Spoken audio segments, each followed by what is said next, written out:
Well, after Eritrea, Ethiopia jails the most journalists in Sub-Saharan Africa.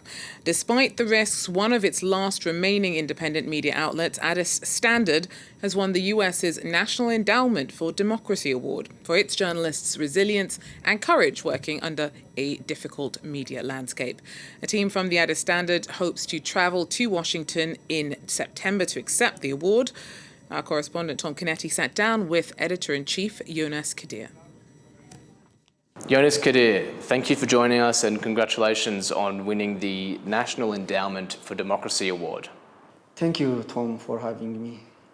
So in a country like Ethiopia, where journalists are often punished by authorities and sometimes looked down upon for their work, how does it feel for you and for Addis Standard to actually be finally recognised for the journalism that you've been doing?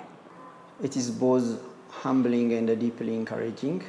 We see this award not only for Addis Standard, it is a tribute to the journalists, media workers, and the democratic freedom fighters in Ethiopia. Our commitment for democracy is not imported. It is deeply rooted in our culture.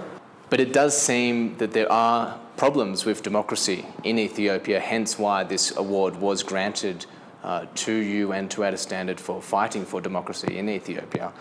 Just this month, French journalist Augustine Passy was expelled from Ethiopia for her journalism. Just explain to us what happened in her case.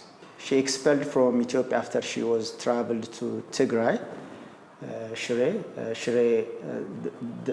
There are hundreds of thousands of internally displaced persons in Shire.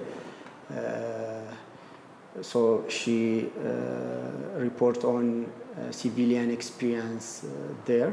So the government want to hide their crime against the Tigrayan people.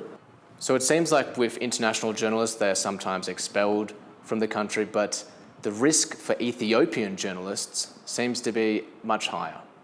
Definitely. The risk for Ethiopian journalists is very high. Currently, there are so many journalists leave the country. Also, there are so many journalists in prison.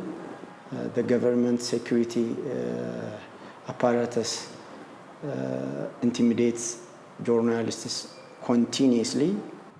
So you're an Ethiopian, the risk is very high for you. Why do you continue? It's our duty to fight for our rights. This is our country. This community, this is our community. So it is our duty to fight for our freedom, for our democratic right, for our constitutional rights. So it's our duty to fight for our human rights, for human dignity. So that's why we will continue our work.